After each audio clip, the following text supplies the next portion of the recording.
Hello दोस्तों, आपका मेरे चैनल में एक बार फिर से वेलकम है। और आज है अगस्त की 24 तारीख। और दोस्तों, आगे आने वाले महीनों में थोड़ी सी गर्मी कम हो जाएगी और हमारा जो गुलाब का पौधा है, जो ग्राफ्टेड प्लांट है, इसका सीज़न आ जाएगा।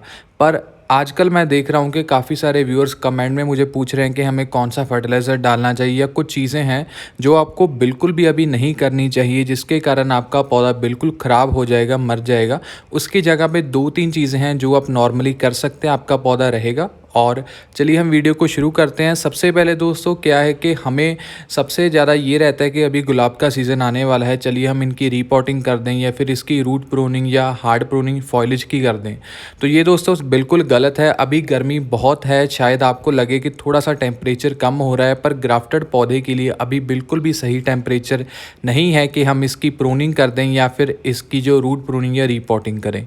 तो हमेशा आप याद रखें, जो रूट प्रूनिंग या रीपॉटिंग करनी होती है वो हमें अक्टूबर के बीच वाले दिनों में करनी होती है, जब रात का जो टेम्परेचर है वो बहुत कम रहता है और हमारा जो प्लांट है अच्छे तरीके से दोबारा से नई फॉलिज लेने के लिए जो कैपेबल रहता है। और साथ में हम काफ़ी बार क्या करते हैं कि बनाना पील हो गया या फिर फॉस्फेट हो गया, बहुत सारी चीज़ों का मिक्सचर बनाकर हमारे पौधे में डालना शुरू कर देते हैं कि ये समझ कर कि ये अभी इसका सीज़न आने वाला है। तो ये बिल्कुल भी आपने नहीं करना है। हल्का सा इसको फर्टिलाइज़र देना है। अगर आपके पास घर पे कोई बनाना पील पड़ा है, उसका आप लिक्विड बना के दे सकते हो, पर ऐसे नहीं कि रेगुलर इसको कोई फर्टिलाइज़र हमें देना है। तो अंटिल अक्टूबर मिड तक आपने कुछ भी ऐसा नहीं करना। जो फर्टिलाइज़र आपको देना है बहुत सही रहेगा, जो मैं आपको आगे वीडियो में बताऊंगा। और सबसे पहले हम बात करेंगे, अगर आपके पौधे में फंगस अटैक है या फिर वो अच्छे तरीके से नहीं ग्रो हो रहा है, तो पहले आपने क्या करना है, जो भी आपके पास जो ब्लूम्स हैं, जो कलियां हैं, वो खिलकर फेड हो जाती हैं या फिर ख़राब हो जाती हैं, उनको साथ के साथ निकालते रहें। क्योंकि एक दो बार इसके ऊपर पानी पड़ने की वजह से फंगस जो है बीमारी बहुत ज़्यादा पनपने लग जाती है। जो फंगस का बैक्टीरियल इन्फेक्शन है सभी पौधे पे आ जाता है। तो इसके गले सड़े पत्ते और फूल हैं, आपको अच्छे तरीके से जो निकाल देने हैं, ताकि जहाँ पे भी फंगस अटैक है वो हमारे पौधे के ऊपर एक भी पत्ता ना रहे और हमारा पौधा बिल्कुल साफ़ हो जाए। अगर आपको पहचान नहीं है कि कैसे पत्ते होते हैं, तो आप ये देख सकते हो, जैसे यहाँ पे ब्लैक स्पॉट्स रहते हैं, छोटे छोटे धब्बे होंगे काले रंग के, तो समझ जाइएगा इसके ऊपर जो फंगस वगैरह का इन्फेक्शन है। अगर आपका पौधा उससे बाहर निकल कर आया है या उसके पत्ते सही आ रहे हैं, तो आपका पौधा समझ लीजिए कि सही जा रहा है, तो आप नीचे वाले पत्ते हटा सकते हैं। तो मैं क्या करूँगा दोस्तों, मेरे हर एक पौधे में हैं, क्योंकि ये नॉर्मली जब भी बारिश ज़्यादा होती है या फिर काफ़ी बार क्या है कि हम फॉइलेज के ऊपर पानी ज़्यादा दे देते हैं, इसके साथ भी आ जाती है, या फिर दूसरे इन्फेक्टेड पौधों के साथ हमारे अगर ये पौधे पड़े होते तो इनके साथ जो फंगस है इसमें भी ट्रैवल कर जाती है।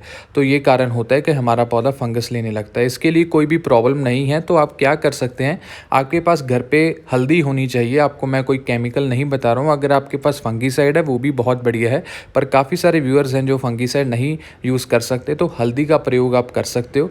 मैंने क्या किया है, 5 लीटर का स्प्रेयर है, 2.5 लीटर उसमें पानी लिया है। 2.5 लीटर पानी के लिए सिर्फ मैं 1.5 चम्मच जो हल्दी का ले रहा हूँ। और जो दोस्तों हल्दी है एक तरह का एक नेचुरल फंगीसाइड है, इसके कारण जो पौधे में चींटियाँ भी नहीं आती हैं, और साथ में अगर आपके पौधे में कोई भी बैक्टीरियल जो हमारे पौधे को इन्फेक्शन है जो ख़राब कर सकती है, वो भी चले जाती है और हमारा जो प्लांट है सही अच्छे तरीके से ग्रो करता है। उसमें आपको कोई भी ऐसा साइन नज़र नहीं आएगा जिसके कारण आपको लगे आपके पौधे में कोई ख़राबी चल रही है। तो इसके लिए दोस्तों मैं क्या करूँगा, मैंने जो स्प्रिंकलर में ये सभी पानी भरा है, थोड़ा थोड़ा सा मैं इसके ऊपर स्प्रिंकल कर दूंगा। मैं चाहूँगा कि आप इकट्ठे एक जगह पे गमले रख लीजिए, जिसके साथ कम से कम वेस्टेज होगी, जो भी हम ये एक लिक्विड या सोल्यूशन बनाएंगे। तो मेरे पास जहाँ जहाँ पे भी पौधे पड़े थे वो मैंने वहाँ से स्प्रे कर दिया है, या फिर ऊपर से इनके ऊपर अच्छे तरीके से फॉइलेज को नहला दिया है, जिसके साथ जहाँ जहाँ पे भी हमें लगेगा कि फंगल इन्फेक्शन है तो वो निकल जाएगी। 15 दिनों बाद आप एक बार और कर सकते हैं। और दूसरा दोस्तों फर्टिलाइज़र है, ये है केमिकल है, इसका नाम है NPK 18-18-18 या 19-19-19 ले सकते हो।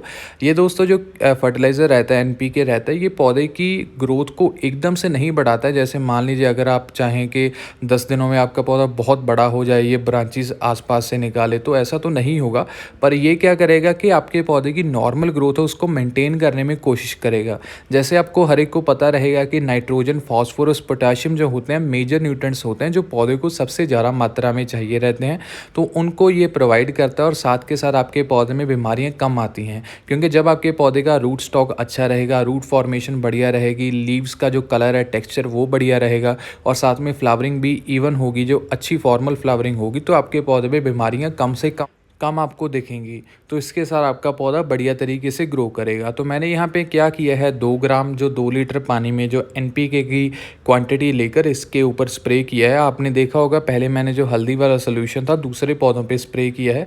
तो ये मेरे पास एक बेल है गुलाब की, जिसमें मिनिएचर जो आप कह सकते हैं फ्लावरिंग होती है, छोटे छोटे फूल निकलते हैं पर देखने को बहुत बढ़िया लगते हैं। तो इसके ऊपर मैं कर रहा हूँ। तो और ये जो आप फर्टिलाइज़र है, करीब 20 दिन बाद आप दोबारा से अपने पौधे पे एज ए फॉलियर स्प्रे डाल सकते हो और उसके साथ आपका जो पौधा है हरा भरा रहेगा। इसमें जो इसकी जो इम्यूनिटी है वो स्ट्रॉन्ग रहेगी। और जो दोस्तों आप ये देख सकते हो, जो नए नए निकल रही हैं जो शूट्स हैं, बेसल शूट्स, ये अपने आप निकलती हैं। अगर एनपीके का स्प्रे रहता है इसके ऊपर 20 दिन बाद, तब भी ये बेसल शूट्स अच्छी निकालती हैं, क्योंकि मैंने देखा है मेरे पौधों में ऐसी ही है।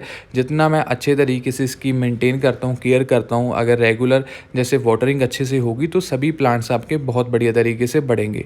आई होप दोस्तों आपको ये वीडियो पसंद आई होगी। सिंपल सी जानकारी अगर आपको पसंद आई है तो वीडियो को लाइक करिएगा और शेयर भी करिएगा और चैनल को सब्सक्राइब करके हमें सपोर्ट भी जरूर करिएगा। Thank you for watching and please do subscribe my YouTube channel. Thank you.